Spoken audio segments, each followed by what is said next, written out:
hosting an international conference on community-based adaptation, which brings together people working with some of the most vulnerable communities, which include all the various groups that Ratana went through. And this is the 7th international conference we've had over the last few years. The last one was in Vietnam, a couple of years before that in Tanzania. And increasingly, the numbers we expect in the order of 300 people or so from around the world. One of the things we do at these conferences, they're 7 days long.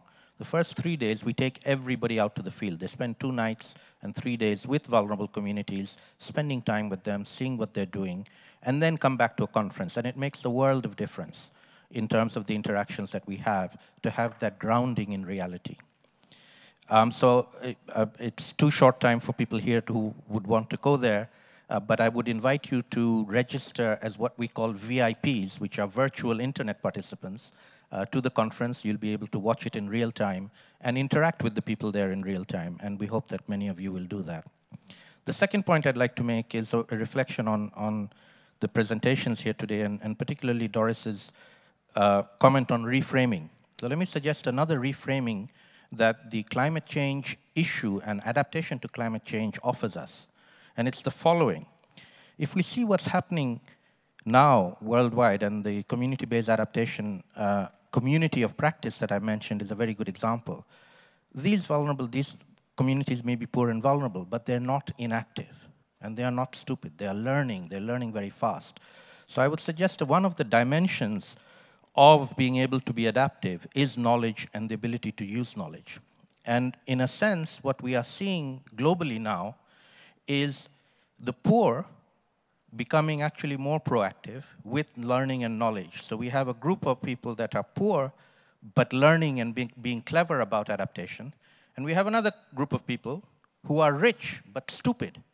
And they are both vulnerable themselves, but they also increase vulnerability for everybody else by their stupidity and by their actions. And in a sense, it is that group that needs the capacity building, that needs the knowledge, that needs to be targeted, not the poorest. The poorest have many, many resources and they can look after themselves. But the problem here are the rich. And we need to have a strategy for dealing with the rich and stupid rather than just the poor. Thank you. Thank you. One at the back on that side. Okay, yeah, please. Thank you. Liam Fee from UN Habitat Bangkok office. I have a question to Bernadette primarily, but to the panel. And that's, how do we, in environment or climate change, or in my case, urban development, particularly in multilateral agencies, move beyond this so-called gender mainstreaming, which is, in practice, quite a superficial way of including women, to actually tackling the underlying socio-cultural gender inequalities that we find in the societies that we work in? Thank you. Thank you. Let me take one more question. Yes, the lady in the middle.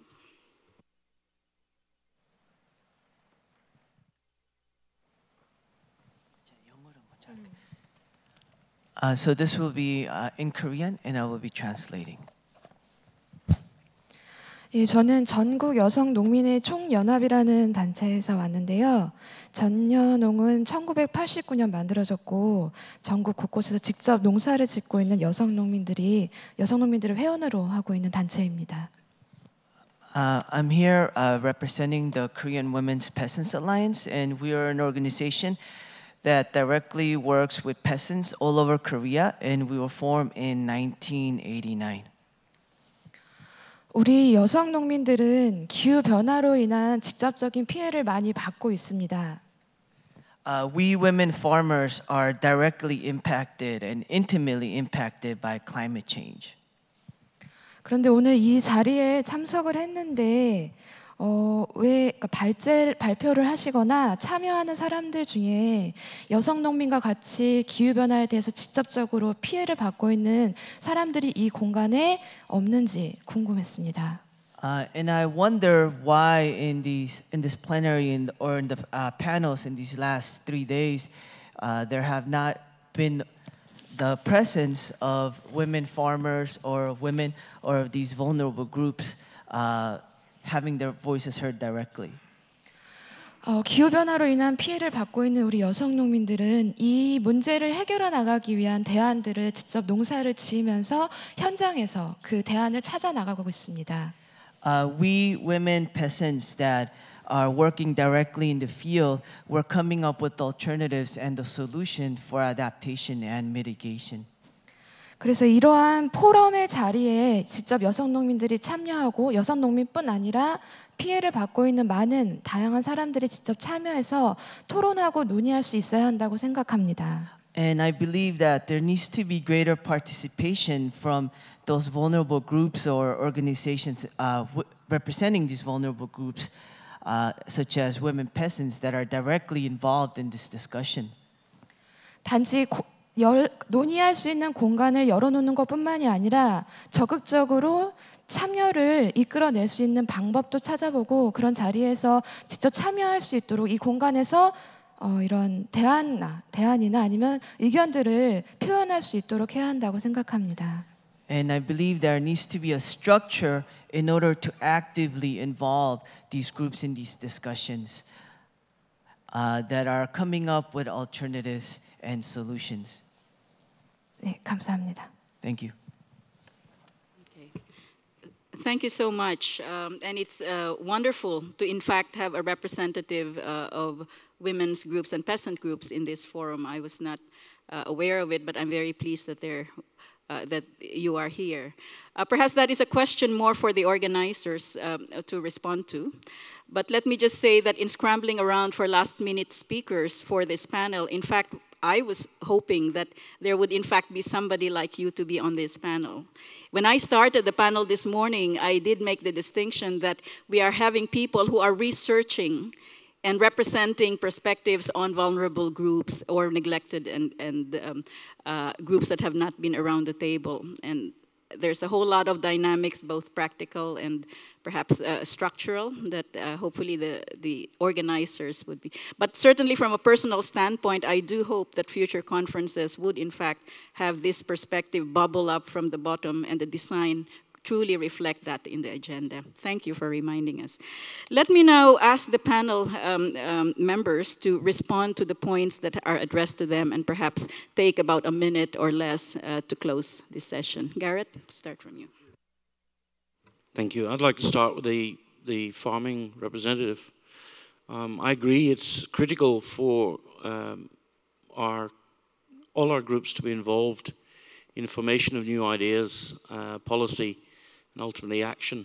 And it's also good for us to experientially learn or co-learn with those groups. So perhaps the next conference can visit and experience some of the current challenges.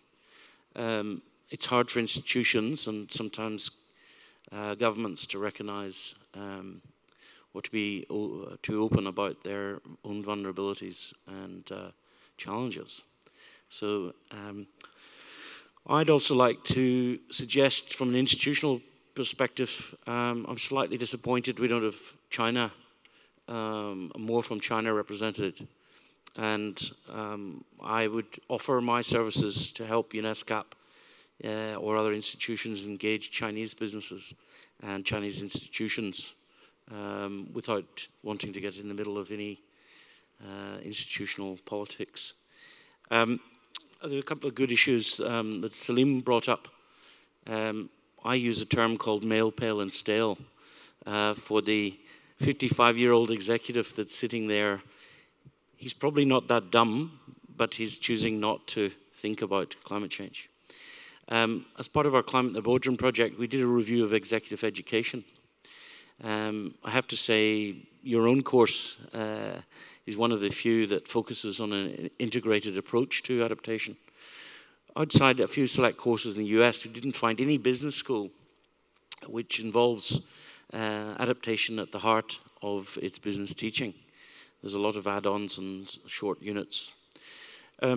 We're working with a business school in Sydney at the moment to develop MOOCs, so short online concentrated courses.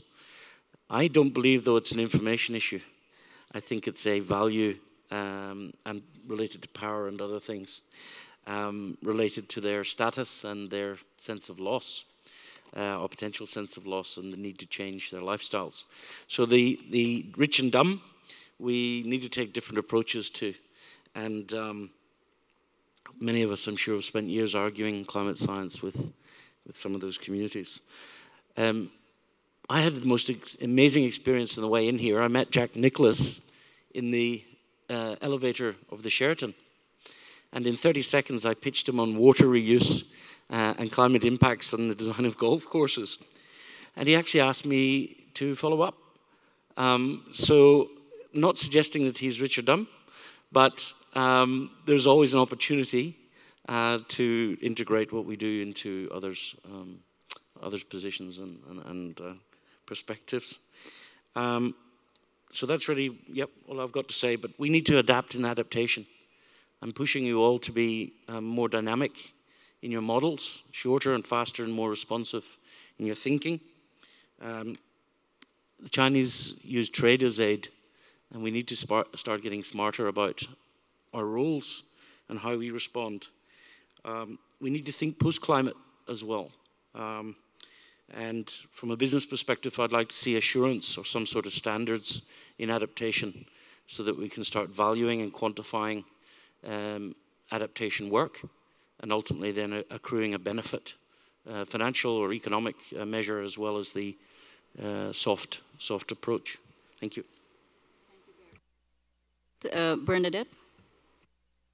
Thank you, Doris. Yes, in response to Eric's point regarding engagement with institutions, certainly I think that has to be encouraged. But what's key actually is to look for plausible and promising entry points for engagement. And for, let's say, I would use the term gender mainstreaming with a lot of quotes.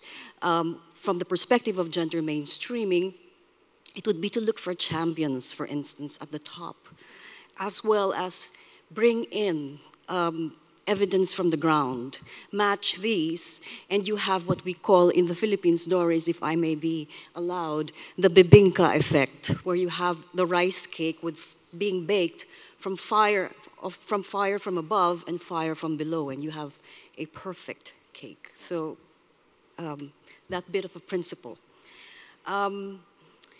Salim, I like very much your intervention and the call for reframing climate adaptation and really looking at the poor and what they're actually doing. In fact, I had a longer presentation which actually touched on that, and it would actually touch on one adaptation option, and that is the option to move, the option for mobility, which often is a blind spot in a lot of government or even, I would say, NGO programming on adaptation.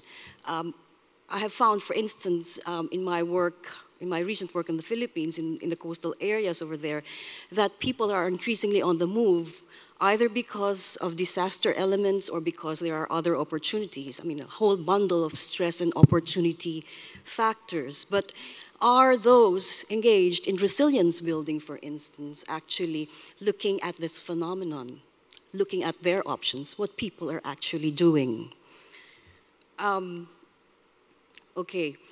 Also in relation to that, I would also look into, and connecting with what Ratana had shared, actually looking at and examining what are the conditions under which people are truly vulnerable, rather than a priori assuming that they are in the first place. With regards to the point by Liam from UN Habitat, I'm so glad you're here because we in AIT in the past has engaged very much with Habitat. Moving beyond gender mainstreaming, indeed, that's why I used it very much in quotes, because we have come to believe, actually, and I hope some of you might forgive me, that gender mainstreaming is almost an exercise everywhere, but really nowhere. It's everybody's task, but it ends up as nobody's actual responsibility. However, the good news is that there have been ways forward. Last week, I was just in India, working together with a group, the CRP, the CGIAR research program on aquatic and agricultural systems. And of course, their whole mandate is to better manage in a sustainable fashion aquatic and agricultural systems. The forward-looking strategy here is that they actually do, very deliberately do, are actually putting in place what they call GTAs, or gender transformative strategies, or gender transformative approaches. Now, this is a whole set of processes that actually sort of squarely looks at what are the norms and what are the practices that actually make women vulnerable, women and types of men. So it's not just about women. So there's something to look forward to and something that will eventually evolve from all these efforts. Thank you. Okay, thank you, Bernadette. Ratana, final few words, thanks. Well, I will start it then with the Eric points. I guess it's not only about working with and challenging the model. I mean, it can be both. I mean, we should not think that in opposite way, but rather being a constructive synergy to think about. And there is no perfect model. It's actually a learning process. And where we have to impact and what we have to think is about how to be able to evaluate when that kind of model will turn bad or turn in the right way. That will be more the energy that we have to think in order to be constructive. So if we think that is a process and that there is no perfect model, we have room for innovation, we have room to experience. But now, are we capable to generate that? And are we capable to accept this kind of gray room of knowledge? And who is going to be able to validate that or not? That are really the challenge and kind of elephant on the room, because we all know about peer review and all of that. And as soon as we are outside the box, we are normally a revolutionary person. The point number 2, Salim. Well, I really like it, the phrase. I'm sure it's going to be my next article. But no, seriously, there is no comfort zone. I mean, we can be poor, rich. I mean, I'm not still rich yet. I still have to reimburse my loan. But more seriously, when we think about climate change in general, there is no comfort zone. We have to be really comprehensive. And it's true that we have been missing different type of group when we were thinking, processing, analyzing, assessing what was really the need and the vulnerable people.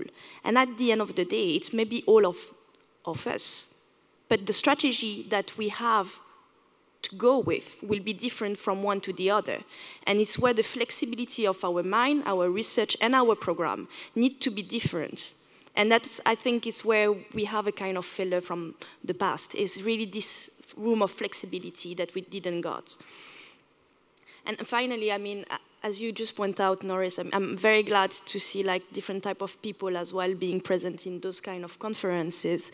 I hope that in the future, and not only now, it will be just a meeting of old friends and old colleagues, and that we can integrate more and more people. That's really the purpose of those kind of conferences. Thanks. Thank you, Ratana. And finally, Reagan. Yes, if I can just respond to the point made by Eric on the challenge of working with institutions. I think it's a very valid point, and it raises several questions for me. Who are the institutions? There's a multiplicity of different departments, different agencies, different institutional actors, so I think there's a need to be strategic in identifying who we're working with and what the most opportune entry points are. And the other is, when we refer to we and those seeking change, who are we as well? And I think that there's a question, again, of representation and not always assuming that civil society voices or the loudest civil society voices are representative of the actual neglected groups, the vulnerable groups in local communities. And in the case of Thailand that I was referring to, what we've seen is an interesting dynamic of power where, in fact, a particular civil society group has tremendous power within the civil society landscape, as well as via the institutions. And in fact, what happened was more moderate civil society voices were had pressure put on them by more extreme, powerful civil society voices, and retracted various constructive recommendations to the readiness proposal, leaving a vacuum where there could have been engagement. So I think we need to carefully consider our assumptions about civil society and dynamics of power and representation. Thank you. Thank you very much to our panelists. I'm very mindful of time. I would not like to keep you longer than necessary. You need to grab your coffee and get on to the next sessions. So I would dispense with a synthesis or a summary, a task that facilitators or moderators are supposed to do. So let me just end this session by thanking our panelists and thanking all of you for your questions or for being here this morning. Thank you.